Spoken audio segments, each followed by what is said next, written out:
Hi. Hi. I love it when people respond when I say hi. It's great. I have to teach my classes to do that every new semester. I walk in, I say hi, and nobody speaks. Like 2 weeks later, I walk in and they're all talking. I love it when people talk back to me. I want to remind you to please silence your phones for the evening's events. Thank you. We're going to have a reading that lasts approximately an hour, and then we're going to follow that up with a Q&A. And Tiffany and I are going to sit right down here. We're going to field your questions. She's going to field your questions. When there are gaps in the question period, I'm going to throw her a couple of my own, okay? And after the Q&A, there will be a book signing here. You can buy Tiffany's book, and I know you'll all want to get one. And she'll sign it for you right up here, okay? So keep that in mind. I love Tiffany. I want to keep her, right? I mean, I don't want to keep her so bad I'm going to go misery on her, you know, break out the hobbles and the sledgehammers and break ankles and stuff. But I love her. I would love to keep her around longer. She's been such a pleasure ever since I picked her up from the airport. She was born and raised in Jackson, Mississippi, a graduate of Delta State University. After college, she worked for a brief stint as a newspaper reporter at the Greenwood Commonwealth, and she received the Frank Allen Award for Journalism from the Associated Press Managing Editors Association. That's a pretty big deal. She's the recipient of 2 Heartland Emmy Awards, including one for writing for a children's public television program. She now lives in Denver, Colorado, where she serves as a faculty member at the renowned Lighthouse Writers Workshop and the Lighthouse Young Writers Program. Her debut novel was 3 Rivers. It was a finalist for both the Colorado Book Award for Literary Fiction and the Mississippi Institute of Arts and Letters Award for Fiction. Her second novel, which is the one I'm so excited about, The Past is Never, is the winner of the Janet Heidegger Kafka Prize, the Mississippi Arts and Letters Award for Fiction, the Mississippi Author Award for Adult Fiction, selected by the Mississippi Library Association, by the way. It's also received honors from the Southern Independent Booksellers Alliance, and it's shortlisted for the prestigious Willie Morris Award for Southern Fiction. If you know anything about that, if you know anything about Southern fiction, and you know that's a big deal. Willie Morris is a big deal in Mississippi. So we just found out today that now it's going to be translated into French, right? And so you'll be able to buy it in France when you go to France this summer, right? Tell all your friends in France. That's a big deal too. And she just found out just a few minutes ago that one of her students has just realized she has a novel that's going to be published, right? So yay. To give you some idea of the impression that this latest novel is making out there in the world, I want to just give you some of the praise that it's received, okay? Tyson's stylistic writing and unique voice bring the reader into the heart of the Mississippi Delta and creates an eerie atmosphere similar to that of William Faulkner's Sanctuary and William Gay's Twilight. Here's another. It's mesmerizing Southern Gothic.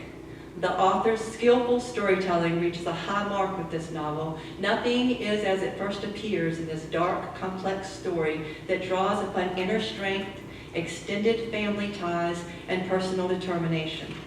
As with her first novel, Tyson has an award winner on her hands. Here's another. Haunting and beautiful, steeped in history and myth, The Past is Never unwinds the darkest knots of what binds families together and reveals the marvels and monsters which lie within us all. This is great Southern fiction. I would say it's great fiction, period. Characters so distinct you'll swear you can hear their footsteps outside your reading room. Prose so elegant you have to remember to breathe. A beautiful, moving, brilliant novel. A gripping novel steeped in the Southern Gothic tradition with a compelling mix of contemporary grit had me turning pages long into the night. I'll stop in a minute. Creatures, real and imagined, fact and fable, inhabit Tiffany Quay Tyson's South, a place stranger than life and all too real. The past is never will alter your vision, make you see anew things you thought you already knew. It's a flash of lightning in a summer storm. Wise, disturbing, quietly powerful. The past is never is an American novel for our time. With rare and unflinching honesty, Tyson shows us the darkness, then reaches into it and extracts light. The discovery is breathtaking. To add my own praise, I'm happy to see I'm not alone in my judgment of this novel. And I've been telling everybody for a month now that it's the best thing I've read in a long, long time. I believe it was Albert Camus who coined the phrase, "Fiction is the lie through which we tell the truth." It's a quote that's been recycled over the years, most recently by John Dufresne, another Southern writer, and Neil Gaiman. But Camus nailed it, I think.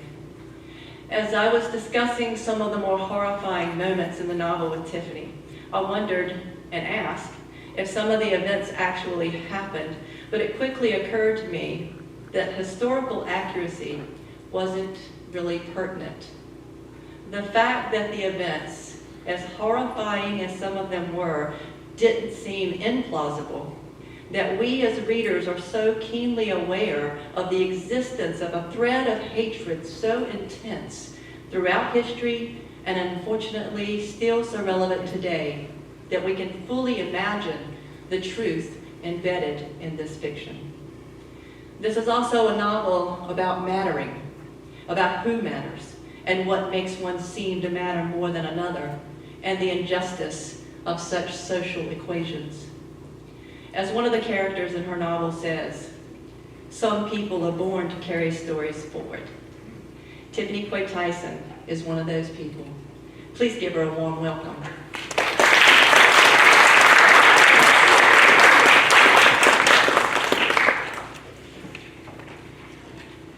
Nobody wants to hear me after that, do you? Thank you so much. And thanks to Southwest Minnesota State for welcoming me. Today has been wonderful. I've attended 3 different classes, talked to so many students and faculty, and it's just been a great day. And a special shout out to Judy, who has been just the nicest, most wonderful, warm, and welcoming host. It's been just a great visit. I wish it could be longer too, frankly. So I'm going to read from 2 sections of the novel. But first I'll get you grounded a little bit in the world of the novel. It starts in the Mississippi Delta in a fictional town called White Forest, Mississippi. It centers around a family with 3 siblings. The older brother is Willett. The middle sibling is our narrator for most of the book, and her name is Roberta Lynn, but she goes by Bert. And the youngest is a 6-year-old girl called Pansy. These 3 siblings have been told by their occasionally, often absent father that they should never ever go swimming in a local rock quarry where it's an abandoned rock quarry, so it is filled with water. They should never go swimming there because the place is cursed and the woods around it are haunted and nothing good will come of being there. And so children, being children, and the Mississippi Delta being hot, they naturally do exactly that. And so I'm going to read a little bit from the first chapter, and then I'll talk a little bit about some of the other sections and read a little bit from a different sort of section from the book. This is not the very beginning of the book, but it's in the first chapter, so it's pretty close. And I know that some of you have read a little bit of this for Judy's classes. She assigned some of this, but I hope you'll indulge me as I read it nonetheless. Pansy floated on her back, still as a log on the surface of the deep water. Her skin was tanned as it was by the end of every summer. Willett and I burned and peeled and freckled, but Pansy's skin soaked in the sun. Everyone wanted to be tan back then, and I envied how easily it came to her. Everything seemed to come easy for Pansy. She could float for hours. Sometimes she fell asleep. I couldn't float for 10 seconds without lifting my head and looking around, worried I might miss something important. Willett would not be tamed. He hurled himself onto the water again and again, all banshee cannonballs and Tarzan yells. Only Pansy seemed at peace on the water. She had faith the world would hold her up. We splashed around for hours, and by mid-afternoon I was half starved. I could eat a gator, Willett said. Pansy didn't open her eyes. I'm fine. We ought to call you Dandelion instead of Pansy, Willett said. Someday you'll just up and blow away. Oh, shut up. Pansy's voice was as calm as the water. There's wild berries across the road, Willett said. What if they're poison? I was a worrier from birth. They're just brambleberries, no different than the ones in the store. We told Pansy we'd be right back. We didn't think twice about leaving our 6-year-old sister alone in a deep pool in the middle of nowhere. She was a stronger swimmer than either of us would ever be. We figured she was charmed, and, like most children, hell, like most people, we thought primarily of ourselves. Willett led the way to the leggy bushes which grew in a clearing a little further into the woods than I cared to travel, but my hunger was stronger than my fear. The black raspberries were plump and sweet, and we ate them as fast as we could pick them. Willett wiped his hands on his shorts and looked over his shoulder. I'll be back in a sec, he said. Don't leave me here. I'll be right back. I followed him until he turned and told me I was acting like a baby. I hung back and waited. The sound of branches popping beneath Willett's footsteps faded. The scent of smoke, sweet and smoldering, drifted through the air, and I figured it through the lingering aroma of a fire built by Boy Scouts or some family avoiding campsite feasts at the state park. The berries grew large and angry in my stomach. I rubbed my aching belly and wished for Willett to reappear.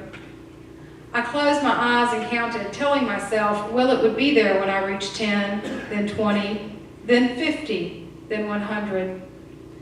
My too small swimsuit dried and wedged in my butt. I tugged at it, angry with Mama for not buying me a new suit that summer. Clouds rolled in, sending the clearing into shadow. A swarm of gnats gathered around my face, and I waved my hands to keep from inhaling the pesky creatures. The sky, which had been blue and clear all morning, turned gray and menacing. I'd had enough. Willett, I shouted. Willett, this isn't funny. The tall trees swallowed up my voice. It was like one of those bad dreams where you scream for help but don't make a sound. A hot wind traveled through the woods. The leaves on the trees quivered and quaked. Dark gray clouds blocked out the sun. The first fat drop of rain hit my bare shoulder. I called for Willett once more and walked in the direction he'd disappeared.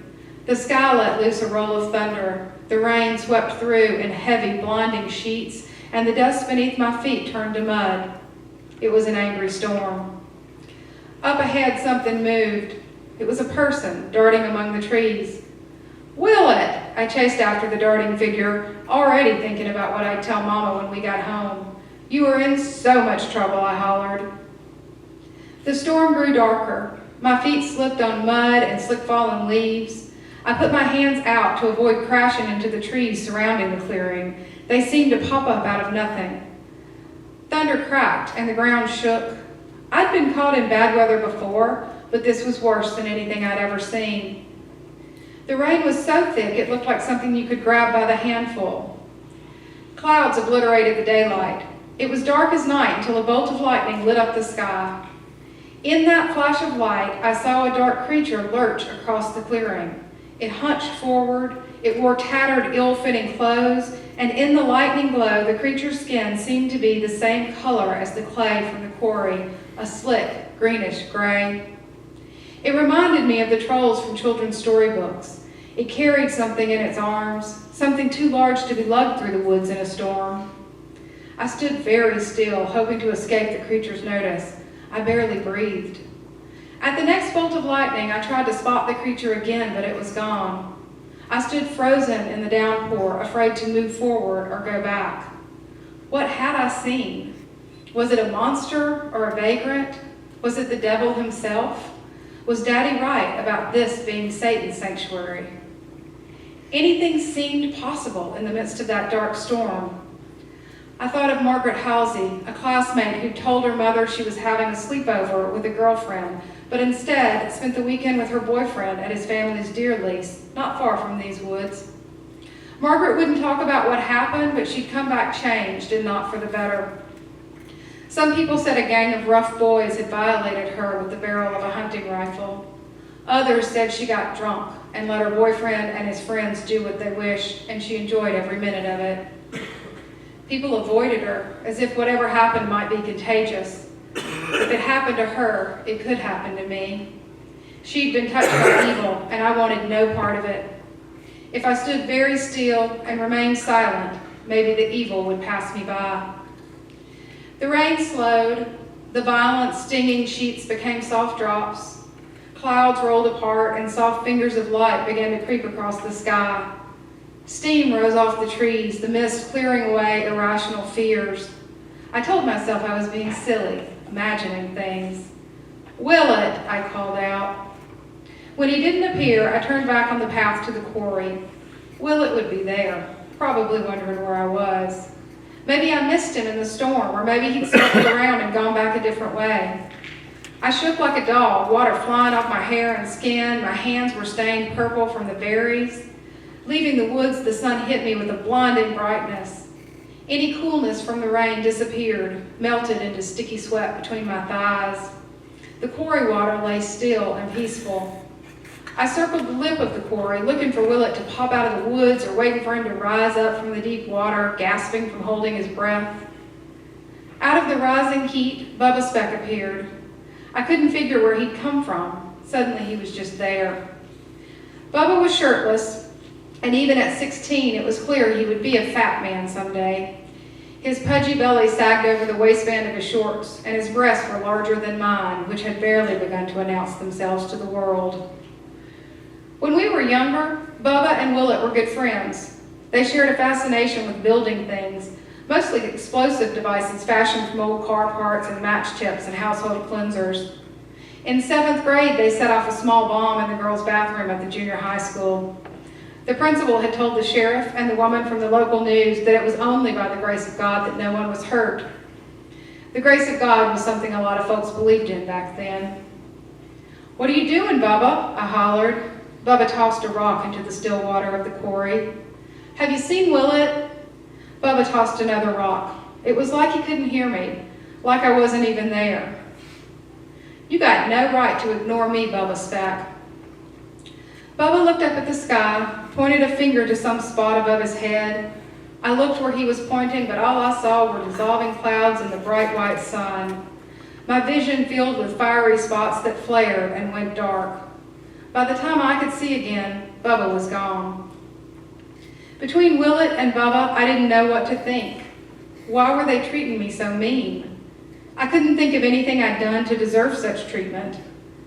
I resolved to ignore Willett for the next week at least, and to tell Mama how he'd abandoned me in the woods and hid when I called him. I was running down the long list of things Willett had done to make me mad when I realized something was wrong. Pansy was not floating on her back in the quarry where we'd left her. Pansy was not sitting on the edge of the quarry with her feet dangling in the water as she sometimes did. Pansy was not walking on the path into the woods. Pansy was not climbing the oak tree with the swing. Pansy was not anywhere at all. So that is from the first chapter of the book, and it's really the incident that sort of sets this book in motion. The two siblings who are left, Willett and Bert, spend pretty much the rest of the book looking for their sister. And as it happens, their father also disappears around the same time, and they search for him as well. Part of what they end up discovering and uncovering as they search for their sister and for their father is secrets about their family, things that they didn't know, things that Bert didn't know. And so interspersed with these chapters from Bert's perspective are also some third-person chapters that talk about the history of the quarry, how the quarry was first built, and also some of the history of the early generations of her family. These, particularly the quarry sections, are largely folkloric in nature, kind of mythical. I did a lot of research and based some of the sections on things that I read, but a lot of it is purely from imagination. All of it, though, is based on things that might have happened in this area of the world at different times in our history. And I'm going to read a little bit from one of those sections as well. I'll get my water really quick.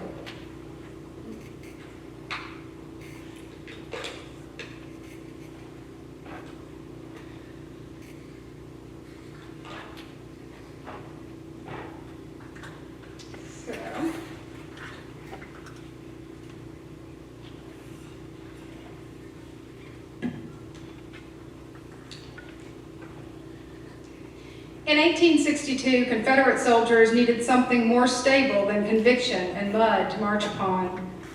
Slaves moved from the cotton fields to the quarry, and from the quarry to the roads. They spread the stones with a mixture of clay and silt across roads prone to wash out from nearby rivers. While the men worked on the roads and in the fields and at the quarry, their wives and daughters and sisters worked in the kitchens of stately plantation homes and modest houses. The women were invisible, or so it seemed, because the people in those houses talked about things as if they weren't standing there listening. This was how the women heard news of slaves rising up and taking freedom by force. This was how they learned about a community of former slaves settled deep in the Florida Everglades, where no white man would trespass, and if he dared, he would be shot on sight. Ungrateful, said the white women. Disgraceful, said the old men. The house slaves took news back to the field slaves. Over meager meals of grits or cornbread, they talked about the war and whether its end would mean anything to them. One man, neither field slave nor house servant, heard everything. Moses Fortune distinguished himself by learning to read and write as a young boy. No one knew how he had acquired those skills. Neither of his parents was literate, and the only book he ever saw was the Bible. Even the ugliest landowners would permit their slaves a Bible, though they considered them beyond redemption. It was the Christian thing to do. Moses stared at the Bible as a child of 7 and 8 and 9 years old. His mother teased him about it, told him he'd go cross-eyed if he didn't stop squinting at the squiggles on the page. When he was 10 years old, he stood up after supper one evening and began to read aloud from the book. "Stand fast, therefore, in the liberty," he said, with a deep voice his own mother barely recognized, "wherewith Christ has made us free, and be not entangled with the yoke of bondage." It was Paul speaking to the Galatians, but those who heard Moses read that night swore Christ himself had descended from heaven to deliver a message to them all. "Stand fast in the liberty," Moses said. "Stand fast." By the time Moses turned 15, he was preaching regular sermons to the slaves. His master encouraged it. "I keep my slaves happy," the old man said. "They'd rather be here with me than out in the wide world on their own."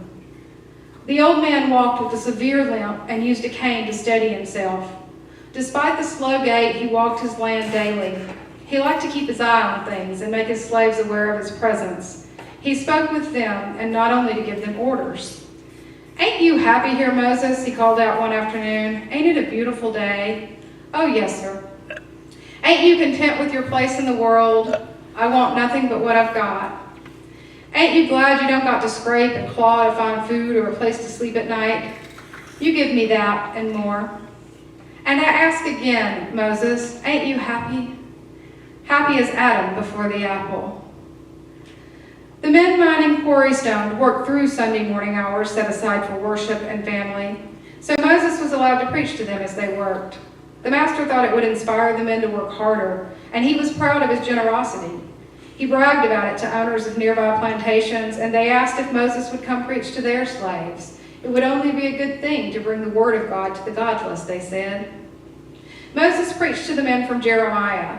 "Woe unto him that buildeth his house by unrighteousness, and his chambers by wrong, that useth his neighbor's service without wages, and giveth him naught for his work." And he preached from Proverbs, "Righteousness exalteth the nation." The master often stopped by to listen to the sermons. He was impressed by the strong sing-song quality of Moses' preaching. I don't know where the boy learnt it, he told his wife, but he speaks better than most white men. His wife warned him not to encourage so much speaking and thinking among the slaves. You don't want them getting ideas, she said. He waved her off. They love me, he told her. They wouldn't leave me if Jesus himself descended to offer them freedom. Where would they go? What would they do without me? Moses dropped news into his quarry sermons. Always aware the master might be nearby, he chose his words carefully. He tucked the news between Bible verses and kept his intonation steady. The timbre of his voice lulled the careless, but anyone who knew how to listen would hear plenty. This was how they learned about the free blacks living in Virginia. This was how they first heard of the town 60 miles northwest where the brother of the Confederate president provided slaves with dental care and education, where black men worked as merchants earning a wage. The world changed around them, but their days remained the same. They dug and hauled stone and pumped away the spring water bubbling up from the ground of the quarry, or they picked 300 pounds of cotton each day and submitted to the whip when they failed to meet the quota. They'd worked this way forever. It kept them exhausted and dulled their minds, but something awoke in them when Moses spoke. Rebellion blossomed. Fall came and went, and with it the cotton harvest. The men picked and baled until their hands bled. The women joined them in the fields when the harvest became too much. That year, the younger children of the slaves, the ones who were too little to work in the fields, tended a garden near the slave quarters. They planted seeds and cuttings pilfered from the woods near the quarry. Moses led the project, telling the parents and the slave owners it was good for children to be busy. Idle hands are the devil's workshop, he said. The children watered the garden with spring runoff from the quarry. Foxglove, lily of the valley, and water hemlock grew and flowered. Moses praised the children for their work. He called them his sharp arrows, a reference to the book of Psalms. As arrows are in the hands of a mighty man, so are children of the youth. White men, young and old, joined the army. Even the men who were once deemed too old or frail to serve marched off to lend their hands to the efforts. Soon there were hardly any white men left. The plantation owner with the limp remained. A few of the oldest landowners remained, but their sons and grandsons marched off to join the war. In spring of 1863, General Grant ordered his troops across the Tallahatchie River on the way to Vicksburg. Confederate soldiers marched in to defend the area, mostly quiet through the fighting until that point. They enlisted the strongest slaves to build a fort. They led the cotton bales they put away in the fall to the spot where the Tallahatchie meets the Yazoo. People think cotton is a soft substance, wispy and insubstantial, but pack it tight and it's stronger than wood or steel. They covered the bales with dirt and stood ready. Union soldiers surged into the river, but the Confederates held them back with Colt revolvers and light Congreve rockets. The Confederate soldiers were outnumbered, but the advancing troops were exposed and vulnerable. The Union soldiers retreated. They would go on to take Vicksburg, but White Forest would be spared. After the battle, some of the Confederate soldiers requested a meal and a bed in nearby homes. The old plantation owner with the limp was happy to oblige. His wife instructed the slaves to cook a feast for the soldiers. Neighbors gathered and brought supplies. Moses told the children to harvest the plants. "This is what we've been working for," he told them. "Let them eat from the labor of your hands." The children delivered baskets of freshly dug plants to their mothers and aunts working in the kitchens. The women chopped and stirred and baked for the jubilant but tired soldiers. They stirred hemlock into the vegetable stew and sweetened the tea with foxglove. They ground stalks from lily of the valley into the cornmeal from which they baked bread.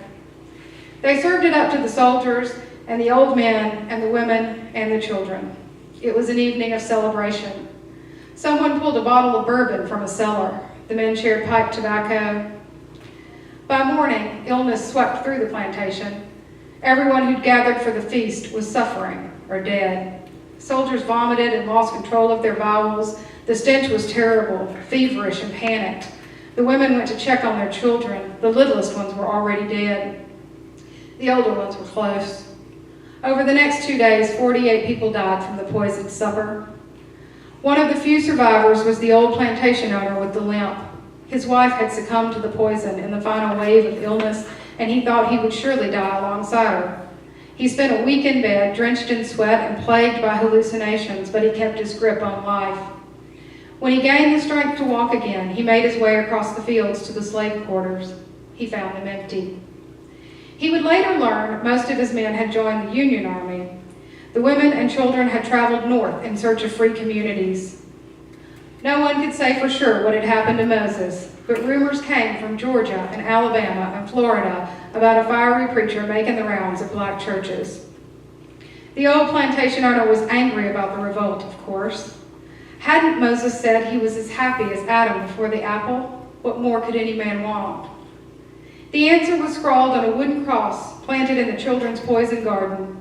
In bold letters, scratched deep with a knife blade, it read, "The truth shall make you free." So, the book follows the story of Bert and Willett as they search for Pansy and for their missing father, but it also follows the story of the town of White Forest, and then eventually they travel to the Florida Everglades, another place with a deep, dark history, and it follows a bit of the story there as well. And when I was writing this book, I really set out to write a book about the stories that we tell ourselves as a family, the stories that we share as a family. And I don't know if y'all have had this experience, but I have had this experience. When I was little, my parents and my uncles and my aunts would tell me one particular story of our family, a pretty sanitized version of things. And this is not an example for my family, but just a general example. I think a lot of parents tell their children, this is how we met and fell in love and got married and how you came to exist in the world. Like that's an origin story that most children get. And as the children, when the children first hear it, it might be, oh, we met because we had mutual friends, or we went to school together, or, we met at a restaurant. And as children get older and can handle more information and parents maybe get a little careless, it evolves into, oh, we met at a bar, or we met while we were hanging out, on spring break somewhere, and you start doing the math on the birth and you realize that maybe they got married not so much because of they may have deeply loved one another, but they may have also been expecting a baby all of a sudden. And these stories evolve and change and come out as families grow and evolve and change. And so I believe pretty strongly that the stories that we get from our families are never 100% the truth. I think the truth is ingrained in there. And the more we have people tell us their stories, the closer we get to the truth. And so in this book, when Bert and Willett first start out looking for their sister, they realize pretty quickly, that their father may have had something to do with the disappearance of their sister. But what they don't know is why. And they don't understand why their father disappears as often as he does, and why he would swoop into their lives and swoop out in the way he does. They don't have any way to really understand what he does. One thing they know, and they know this from early in the book, so this is not really a spoiler, is that their father makes his living counterfeiting money in the southeastern United States. And so they understand that he disappears at least partially to launder this counterfeited money, but he has always come back before. But now that they are trying to chase him down, it seems like he has disappeared completely. And what they discover is that they're not chasing their dad so much as they are chasing the truth. And in trying to find the truth about their family, they hope to find their little sister. But what they start to uncover is this web of lies and folklore and kind of unbelievable horror of the things that have happened in this town where they have been raised. All they know, all their father has told them their whole lives, is that they should stay away from this place because it is cursed. He hasn't told them why he believes it is cursed. And he hasn't told them what his family has to do with that curse and with the things that have happened at the quarry. And as they start to uncover, as Bert particularly starts to uncover this, she starts to understand that her family is a much more complicated organism than she originally thought. She learns things about her grandmother, she learns things about her father, she comes to understand her mother's grief in a way that she did not before. And the story really examines what it means, I think, to be a family and what family is all about. Does that make sense? I'm trying to keep track of the time here. I don't have a watch. So I started writing this book, like I said, and I was kind of exploring the idea of stories, the stories we tell each other as family. As the book took life, and I think I talked to, how many of y'all did I talk to today in classes? Okay, quite a few. So I talked a little bit about the process of writing the book and the fact that there are, when people write books, there are plotters and there are pantsers. Does everybody know what that means? Sort of.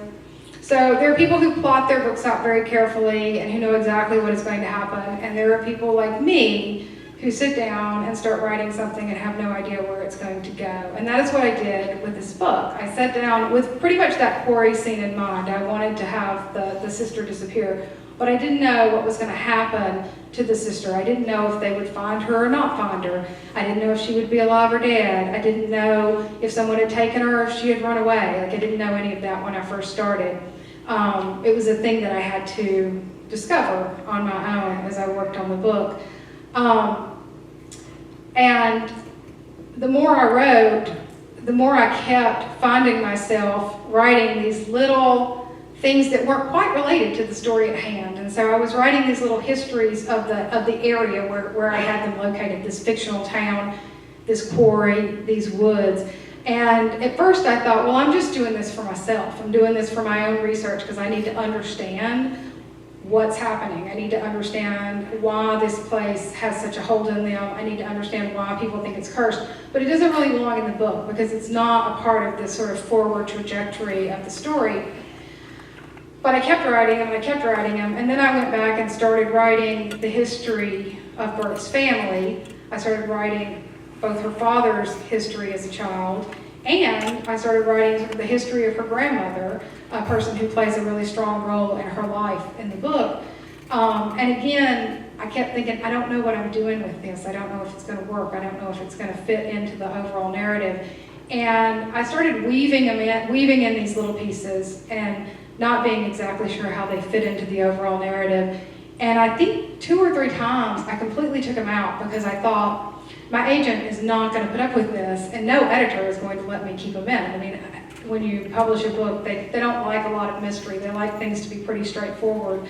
And I just didn't think that they were going to let me keep it. So I kept trying to take them out and take them out and take them out. And then I kept writing them and kept writing them. And pretty soon it was clear to me that they were just as much a part of the book as the sort of modern day story, traditional story that I was telling, sort of modern day mystery that I was telling. And without these pieces like the one I just read, the modern day story didn't resonate as much as it could. And so I put them all in, convinced that they weren't going to let me keep them, and I sent them off to my agent and didn't say a word, just thought, well, if she's going to make me get rid of them, she can make me get rid of them. And she really liked them, which was great. And then she found an editor who also really liked them, which was great. And I said, at one point, I really thought you were going to make me get rid of all of those. And she said, oh no, the book doesn't make any sense without those. And so I was very, very grateful that she let me keep them. But she did give me some feedback and some advice about connecting those pieces in a more meaningful way to the current day story. And I think at that point, it all came together for me. Like I had doubts about it until I was able to tie it together in really a more meaningful way for the characters in the book. It became an emotionally resonant moment. And so that's kind of the way that I came to write this book and the way that I came to pull this story together, which sounds kind of complicated, I think, when you talk about having a current day story that's a first person story where you have a child go missing and they go looking for the child. Like, that's very straightforward. There are a lot of stories that could fit into that particular description. But once you start weaving in all this backstory and folklore and mythology, and in some cases superstitions and magical realism and all of these ideas, it becomes a lot more complicated, and I was afraid that it wouldn't work. And it has been like the most gratifying thing in the world to have readers reach out to me and tell me that, in fact, it does work. They do get it. It's not too complicated, and it's not a great big mess. So I hope that it has lived up to the title. How many of y'all know what the title is from? Yeah. So the title, "The Past Is Never," is taken from a longer quote from Faulkner, which basically is, in the South, the past is never dead, it isn't even past. And I didn't have a title. I'm not great at titles, actually. They're hard to write. I didn't have a title for this book the entire time I was writing it. I had no idea what I was going to call it. But after I finally settled on having these past pieces and the present day pieces, and I was really trying to think about what I wanted to call it, that quote kept coming back to me, because it occurred to me that's what the book is about. The book is about how a past that you don't even know about, a past that has affected your family that you're not even consciously aware of, can actually change the person that you are today, which is something I believe, really, to my core. And I felt like that's what this book is about as much as anything. And so I wanted to kind of use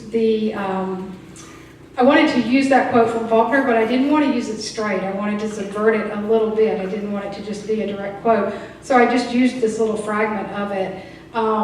Another thing I didn't think they were going to let me keep, I really thought, well, I can do whatever I want because they'll change it anyway. Publishers do that. And my publisher did say to me, are we sure about the title? Do we think people are going to know what it is? And I'm like, I'm pretty sure people in Mississippi are going to know what it is, but other than that, I don't know for sure. And, Faulkner scholars will know what it is. But I kind of said, does it matter so much that you know the whole quote? I mean, isn't it clear what it means once you've read the book? And we spent about a week brainstorming, 2 or 3 dozen other titles for the book, because I do want it to have a title that people respond to. And fortunately, at the end, she said, you know what? That first title you came up with is better than anything we've come up with since, and I think we ought to just slap it on the book and move on. And so we did, and I was also very grateful for that. But that's kind of the story of how the book came to be, and I hope that those 2 segments give you a good sense of how the book is written and the mystery at the heart of the book. And I think, well, it's not been quite an hour, but I was going to open it up for questions if that's okay. Anybody? Please ask questions. Thank you. I will ask you the same question I ask every author I ever meet. When did you realize that you had to write that not writing was not an option? That's a good question. So the question is, when did I realize that I had to write, that not writing was not an option? So when I've always wanted to write, of course, and I think when writers tend to grow up reading a lot, and I grew up reading a ton. And I always wanted to, I loved reading so much, I loved reading novels so much that I always wanted to write one. It wasn't until, and I wrote through college and stuff, but after I got out of college, I kept thinking, what I really wanted, I was working, I was supporting myself, I had a full-time job, but what I really wanted to do was write a novel. And I started trying to kind of do that and realized, wow, this is really hard. It's really a difficult thing to do. And I kind of half-assed it for a while, and I would write when I was inspired, but not at other times, and I didn't get very far. I finally realized that I was only ever going to write if I got serious about it and wrote on a real regular schedule. I was living in Austin, Texas for a period of time in my 20s. I moved to Denver right before I turned 30, and it was about that time that I thought, there was something about turning 30 that I thought, I'm going to get serious or I'm not. And I started getting up every morning and writing in the mornings for a couple of hours, and I started taking a lot of classes through a group called Lighthouse Writers Workshop and really got involved there. And I wrote a novel through that process, and I sent it out, and I got some agents who sent back notes and said, send us more, we want to see more, we like it, but then they would say, no, it's not for us, it's not for us. And so that novel was never published. I think I told this story in a class earlier today. This was my most horrible rejection. I even got, from a fairly large agent at a fairly large house, I got a single-space, 2-page typed response. So this was before everything was done via email, that said, that went on so, praised it so highly that I thought she was going to offer me representation, and instead at the end she says, in short, I think this would make an amazing short story. And I basically was like, okay, well, this is never going to be published. And I put it away, and I said, basically, I quit. Like, I can't work in an industry where somebody tells me my 300-page book would be better as a 30-page short story and then just disappears into the evening. I mean, like, that's not a nice way to be. And so I was sad. I was, curled up, fetal position sad. And then at some point in the next few months, I was struck with an idea for some other novel, and I just started writing it without even really talking about it all that much. And before I knew it, I was taking more workshops, and I was in there doing the work, and I was up every morning again at the crack of dawn, and trying to not stay out too late so that I wasn't too tired the next morning. And that novel also did not get published. But somehow, before I had given up on that, I had started a third one, and I used to make jokes all the time to my writing friends. I would say, I am the most persistent failed novelist you have ever met, because apparently I can't quit. Like, I would try to quit because I thought, I'm kind of wasting my time, I could use some more sleep. But I couldn't seem to quit, and that novel did sell. I did get an agent. I was able to sell it, and of course I was at that point glad I didn't quit. But what it made me realize was that it didn't really matter whether I was published or whether I was not published, whether I had an agent or didn't have an agent, whether anyone else ever read my work. I couldn't seem to stop writing. And these stories would come to me, and I would feel really compelled to sit down and get them on paper. And sometimes just scenes would come to me, and I would feel really compelled to write them down, and that scene would lead to something else, and that scene would lead to something else. And I think that when you realize that you will write no matter what, like whether or not you're successful, whether or not people are giving you any feedback, that's when you know that you're a writer. And that's when I knew. I knew that if I could write 2 unpublished books before I could publish a book, that I was legitimately a writer. And I had already started writing this book before that book was published, before that first book was published. So I didn't have any real expectation for that one either. And yet I had started writing this one because, like I said, I just couldn't seem to stop myself. I think that's what makes a person a writer, is just that inability to stop writing. If you stop, that's when you're not a writer. As long as you keep going, you're a writer. Anybody else? Yes. How do Southern writing conventions influence your style? Right, so how did typical Southern books and Southern writers influence my style is the question. I think they probably influenced my style quite a lot because I spent so much time reading them growing up. I mean, I actually, like in high school, I discovered Ellen Gilchrist. I don't know if y'all are familiar with Ellen Gilchrist, but I had my high school librarian, who is still one of my favorite people in the whole world, make friends with your librarians, people, would recommend books to me. She knew I loved reading. She knew, at lunchtime I would go hang out in the library, and I was pretty social. It's not like I was a hermit or anything. I just really liked the library. And so I would go hang out in the library, and she would recommend books to me, and she would say, oh, I think you'll really like this, or you really like that. And she got me turned on to Ellen Gilchrist. And I was just blown away by the quality of her stories. And all of a sudden, the stories were set in a place where I was living, and it just felt like real life to me. And of course, I also read, because, when you grow up in Mississippi, you do. When you grow up, if you're studying literature anywhere, you're going to read Faulkner, of course. But I also read Elizabeth Spencer, and Ellen Douglas, and Eudora Welty, of course, and Flannery O'Connor. And I loved, and Willie Morris, and I loved all of that. I loved all of their stories so much because I recognized myself in those stories. And so I think when I started to write, it gave me permission. I do think when I first started trying to write, I kept trying to write things that bigger writers were writing. I kept trying to write something really important. And I'm not saying what I write is not important, but I kept trying to write like the people on the East Coast write, or like the people on the West Coast write, and I wasn't really writing like myself, when I first started. But once I really went back to what I love to read, and I realized what I love to read are these stories that reflect my world back to me, I knew that I had something to say that was important too. I knew that my stories were worth telling, and so I think in that way it influences me quite a lot. In another way, I'm also trying to say something new. I'm trying not to say the same old thing. I don't want to just mimic the writers that I love, but I'd like to pay homage to them. Yeah. Anybody else?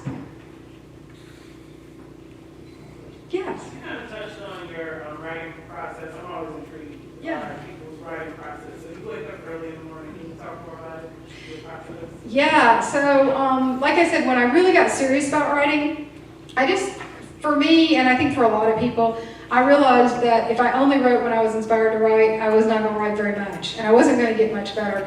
And what I discovered is that if I would get up and treat writing like a job, like a part-time job, because I had a full-time job, that it worked better for me. And at first, I actually did try to come home after work and on the weekends and write.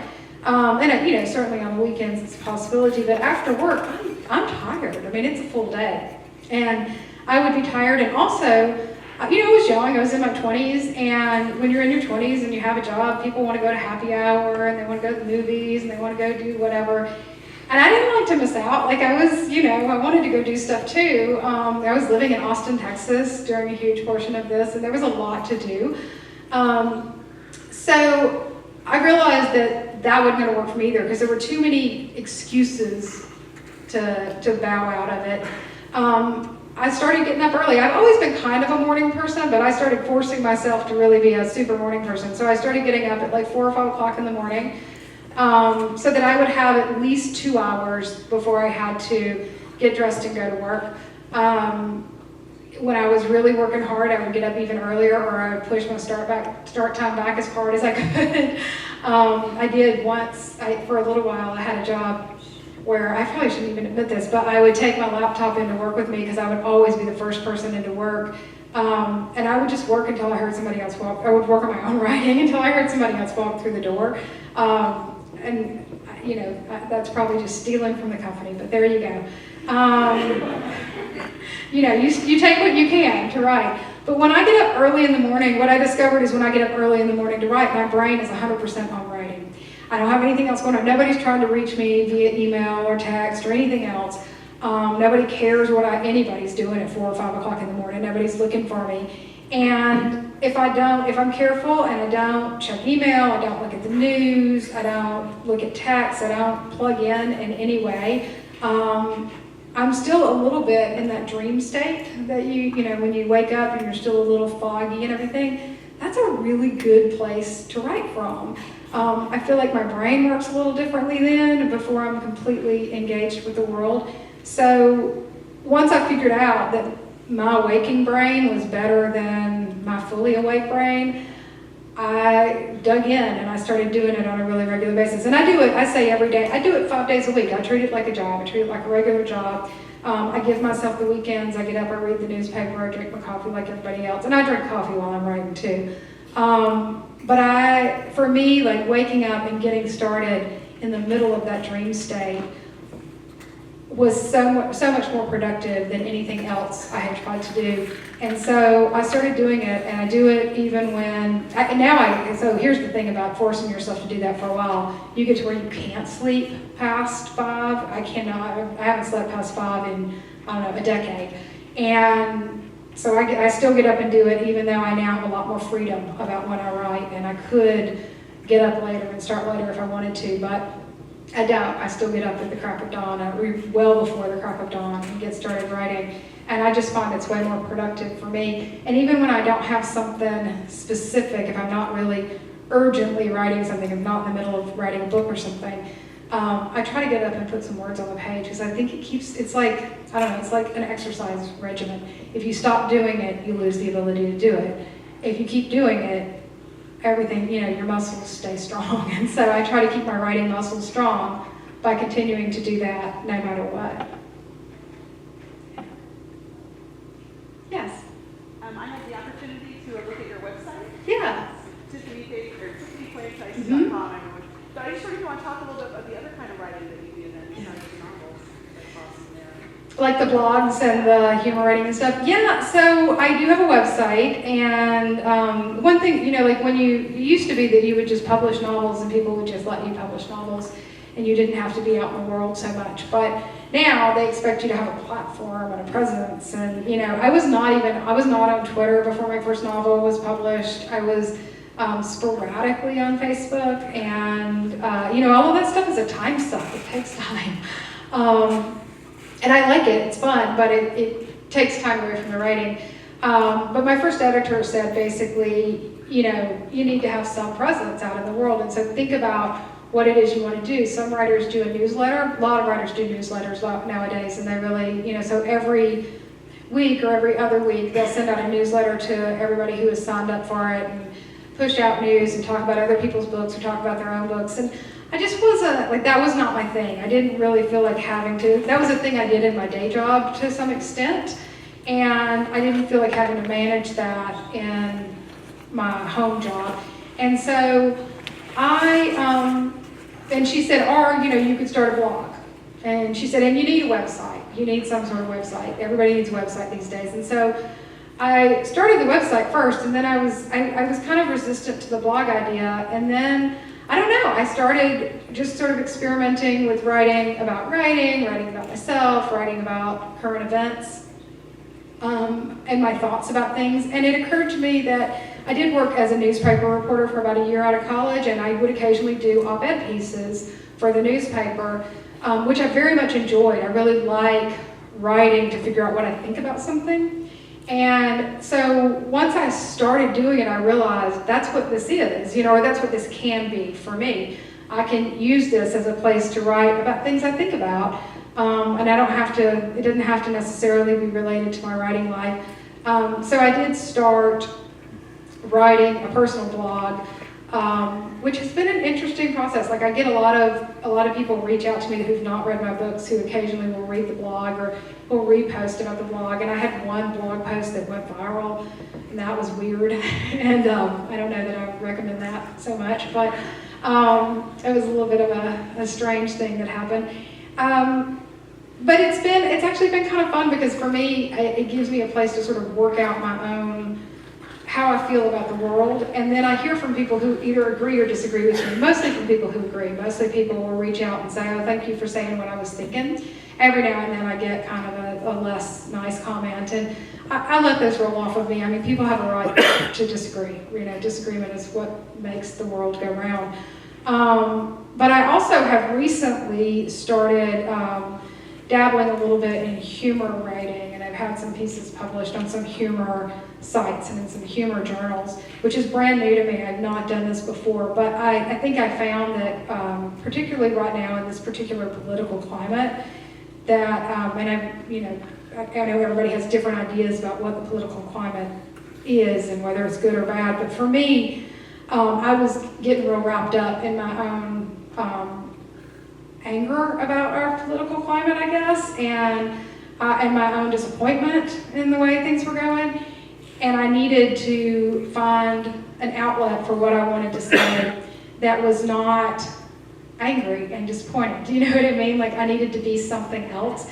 And I read a lot of satire, and like I would read Max Sweeney's, I don't know if y'all read Max Sweeney's Internet Tendency, it's very funny. And there's a website called the Belladonna Comedy that's mostly women. So I would read things like that, The Onion, you know, things like that would make me laugh about the things that were also making me mad. And I started thinking, well, maybe I could do this too. And so I have been kind of experimenting with that, and I've had a few things published. Not a ton, I don't have as much time to do that, but I enjoy it. And all of it is linked on my website. If you go to the website, you'll see some of it. But it's kind of fun. Yeah, kind of a fun thing to do. I encourage you to write. Like, if you're interested in writing, you don't have to be bound to one genre or to one subject or to one thing. Like, it's perfectly okay to be a very serious writer who also, you know, publishes set of comics are, I actually know some women who are also graphic artists, and they publish these one-panel comics that are really subversive and really funny. And then they also write very serious novels. And so, if you aspire to write, don't feel like you have to pigeonhole yourself into one thing. I write about the South right now, and I'm continuing to do that, but who knows? someday I might write a book set somewhere else. I've lived other places, I could. It's not that I'm not familiar with other parts of the world. So, you don't have to be bound by what people think you should write about, is my philosophy. Who else?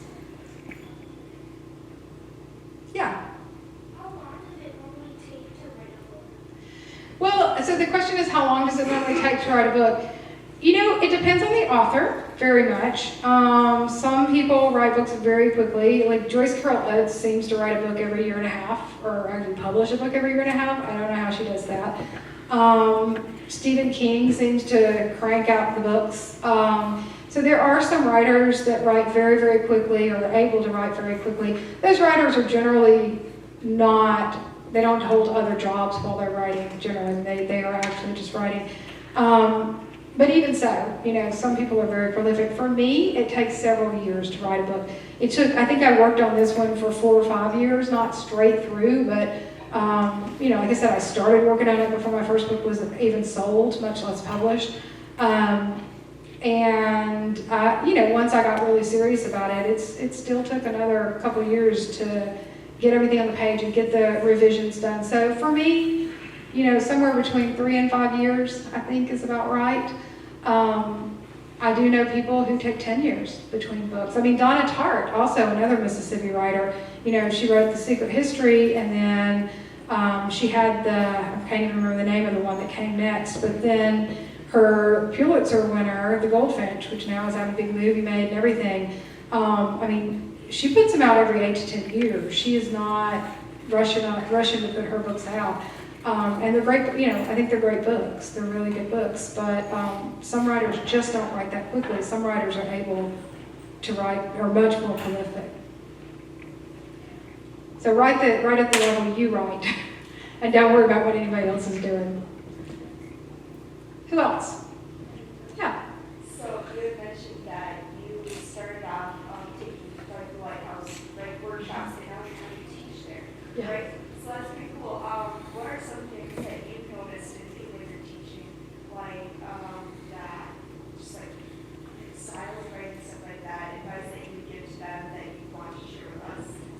Yeah, so the question is about, I mentioned that I'm a member of a community in Denver called Lighthouse Writers Workshop, and I joined that community when I started taking classes there and started taking workshops there when I first moved to Denver about 20 years ago, and I stuck around and actually ended up, I worked there for a period of time, just part-time, doing their marketing and stuff, and then so I've served a lot of roles there, and now I teach there, and I'm on the faculty there. And the question is, what would I tell my students there that would be, something that I could share with everybody?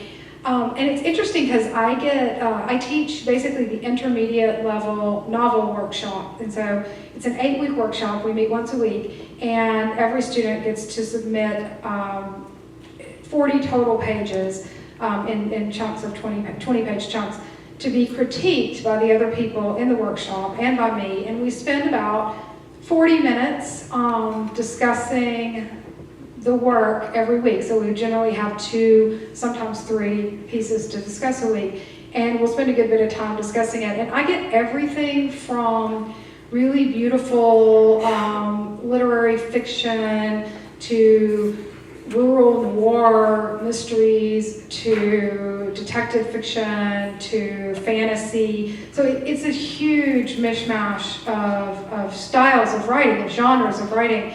And I love that because I think that, as readers, we all do better when we read widely. I don't think it does us any good to say this is the only kind of writing that you should read, or this serious writing is the only kind of writing that matters. That's just not true. There's so much great work being done in fantasy and in sci-fi and things like that.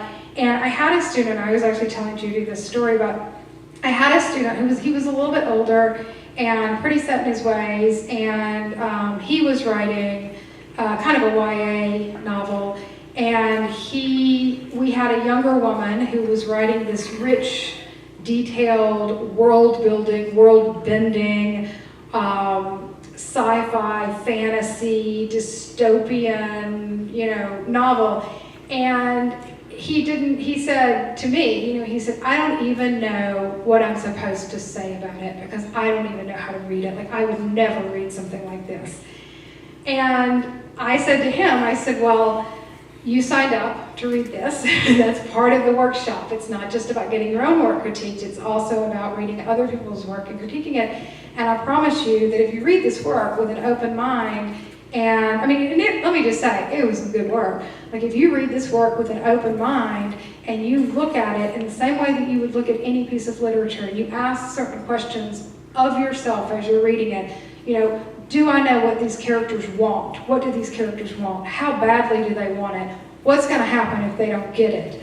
What is the central question that we're at, that's being posed by this story? And is it clear? Do I believe the world that is being created? Not because it's real, but because it is real on the page. Things like that. I said, if you will read it with those questions in mind, which are, by the way, the same questions I'm reading your work, your very realistic YA fiction, I am reading it with the exact same questions in mind that I just posed to you. And you can read any piece of work with those questions in mind and learn something, not only about the work that you're reading, but also about yourself and about your own work. And if you can learn to critique work that makes you uncomfortable, and if you can learn to read work that makes you uncomfortable, you're going to be a better reader, but more importantly, you're going to be a better writer, and that's why we're here. And he took it, he was resistant still a little bit, but I did say to him, I said, when you sign up to critique somebody's work, you're not signing up to critique work you like, or work that you would read, or work that you would buy or pull off a shelf. And so I think, the advice that I would give to everybody is that if you want to write, you need to read a ton, and not just the work that you love or the work that you're comfortable with. Like I generally read, I tend to read mostly literary fiction, but I like a good suspense. I like some good suspense in my novels occasionally. I love Margaret Atwood's dystopian fiction in particular, but I love all of her fiction. I love some of the newer writers in the South. I love like Michael Ferris Smith and Kent Harif, and Kent Harif from Denver, and I loved, trying to think of some of the ones, Jesmyn Ward. I think she's amazing. I think she's just doing wonderful work. So I think it's important to read a really wide range of work so that you understand how the elements of story can work, no matter what you choose to write. Tana French. Does anybody read Tana French? She's a completely commercial Irish detective novelist, and she writes beautiful, beautiful books. And I discovered her just by accident. We have a little free library in front of our house. Do y'all have little free libraries here? So we have a little free library out in front of our house, and I was going on a trip, and I realized that I didn't have a paperback. I just wanted a paperback and something I could just leave somewhere if I wanted to. And so I went out to the little free library, and somebody had put one of her books in our library, and I like the cover. I do think you can kind of pick a book by its cover. I liked the cover, and I didn't really even read that much about it, but I thought it looked thick enough to occupy me for the trip. And I took it with me, and when I opened it, I realized, oh, it's a detective novel. It's part of a series, and I might not like this as much. You know what I mean? Like, it's just not really my thing. And I started reading it, and I was so entranced by this book that I immediately, when I got back home, bought all the books that she had written, and it was more than a few. And I've now read everything she's written, and I'm a huge fan. She's amazing. And that was just me reading outside, being willing to read a little bit outside my comfort zone. I discovered an author that I really, really loved. And so I think the biggest advice that I would give you all is to read as much as you possibly can, and don't just read the same things that you've always been reading. If you always read a particular genre or a particular, an author of a particular sex or race or cultural identity, read something completely different occasionally, because you might discover something amazing, and it will help you be a better writer. What else? I know y'all have more questions. Yes? So is this like your full-time job, or do you have like a part-time job? So the question is whether writing is my full-time job. Writing is my full-time job, but writing my own work is not my only full-time, it's not the complete bulk of the job. So I write my own work. I also do some ghostwriting, by which I mean, other people will sometimes hire me to write things. I don't ghostwrite fiction or anything, but other people will hire me to write like biographies or things like that. I do that, which, helps pay the bills. And then of course I teach at Lighthouse Writers, which is also a more steady paying gig. So I cobble things together to make a living. Because writing is not, it's not a lucrative career. It is for a few people, but for most of us, if you're lucky, you'll make a living. But for a while, you really do have to supplement by doing other things. I'm lucky that I've gotten to a point where I can supplement mostly with other things that are also writing, and that I can do on my own time and on my own schedule, which is really helpful. But for years and years, I worked 9-to-5 jobs, and like I said, got up at the crack of dawn and wrote when I could. I know tons of people who do that. I know award-winning writers who still have full-time jobs as engineers, which is a pretty demanding job. And they either get up early or they write on the weekends or they write at night and they get the work done. Anybody else? Yeah. So, how many bits and pieces of your next novel do you have going? So the question is, how many bits and pieces of my next novel do I have going? I have a few bits and pieces, quite a few bits and pieces, and I'm not sure how many of them are actually going to be in the next novel yet. I'm still sort of, I have this one sort of premise that I don't want to go too much into, because I feel like if I talk too much about what I'm writing, it sort of takes the wind out of my sails. But it's set, both of my first books were set in this fictional town in the Mississippi Delta, which is loosely based, very loosely based on a place where I lived, but for a period of time. But this novel is based mostly in the Jackson, Mississippi of my childhood. So it's it's a real place. So there's some pressure to get things right, to get some of the things right. And I've been working on that a little bit. And I have like 60 pages of one section that has stuff that was happening back in the 80s. And then I have another maybe 40 to 60 pages of another section that's more contemporary. And I keep trying to weave them together, which is maybe both the Achilles heel and maybe just the way I write. I keep wanting desperately to write a linear story that starts on a date and ends on some date in the future and does not jump all over the place in time.